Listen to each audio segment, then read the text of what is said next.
আজকে ঠাকুরের হোলি খেলা, তো তার উপলক্ষে তোমাদের সাথে ব্লগ ভিডিও নিয়ে চলে এসেছি। আশা করি আজকের এই মিনি ব্লগটা তোমাদের অনেকটাই ভালো লাগবে। তো আজকের এই মিনি ব্লগটা কেউ স্কিপ করবে না বন্ধুরা, স্কিপ না করে ফুল ভিডিওটা দেখো। আশা করি তোমাদের অনেকটাই ভালো লাগবে। তো হাই এভরিওয়ান, তোমরা সবাই কেমন আছো? আশা করি অনেক ভালো আছো। আমি তোমাদের চম্পা নতুন একটা মিনি ব্লগ নিয়ে চলে এসেছি। তো কারা কারা আজকে পুজো দিয়েছো ঠাকুরকে, মানে কারা কারা হোলি দিয়েছো ঠাকুরকে, তো অবশ্যই আমাকে কমেন্টে জানিয়ে যাবে। আর এই বছর তো এটা কী হয়ে গিয়েছে কিছুই বুঝতে পারিনি। সবাই বলছে আজকে দেবে কালকে দেবে এমনটাও বলছে। তো সবাই অনেক কথাই বলছিল যে আজকে দেবে না কালকে দেবে। তো আমাদের এখানে অনেকে আজকে দিয়ে দিয়েছিল, তো আমরাও আজকেই দিয়ে দিয়েছি ঠাকুরকে। তো তোমাদের সাথে সবটাই শেয়ার করবো এক এক করে। তো আজকের এই শর্ট ভিডিওতে তোমাদের কাছে শেয়ার করছি সকালবেলা ঘুম থেকে উঠে কী করেছি। প্রথমে সকালে ঘুম থেকে উঠে তোমাদের সাথে কিছু কথা বলে নিয়েছি। তো আজকে অনেক কাজ রয়েছে, জানোই আজকে পুজো, তো তার জন্য ঘর তোর সব কিছুই মুছতে হবে।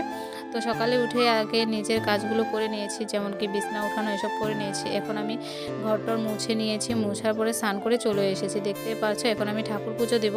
আর তোমাদের সাথে নেক্সট ভিডিওতে সব কিছু শেয়ার করব, কীভাবে ঠাকুর পুজোটা দিই আর কি রং আবির এনেছে আমাদের, সম্পূর্ণটা তোমাদের সাথে শেয়ার করবো। আর কারা কারা এবছর হোলি খেলেছো বা আজকে হোলি দিয়েছো ঠাকুরকে, অবশ্যই আমাকে কমেন্টে জানিয়ে যাবে। তো তোমাদের সাথে তো বলেছি তোমাদের সাথে সব কিছু শেয়ার করব। তো আজকের এই শর্ট ভিডিওতে এইটুকে তোমাদেরকে জানানো হয়েছে যে সকাল থেকে উঠে কি করেছি সম্পূর্ণটা। তো নেক্সট একটা ভিডিওতে শেয়ার করব যে ঠাকুর পুজো দিই কীভাবে, আর কি রং এনেছে আজকে আমাদের, তো তোমাদের সাথে সবটাই শেয়ার করব। তো ভিডিওটা কেমন লেগেছে অবশ্যই কমেন্টে জানাতে ভুলবে না। ভালো লাগলে লাইক কমেন্ট শেয়ার অ্যান্ড চ্যানেলটাকে সাবস্ক্রাইব করে পাশে থাকবে। নেক্সট ভিডিওতে দেখা হচ্ছে।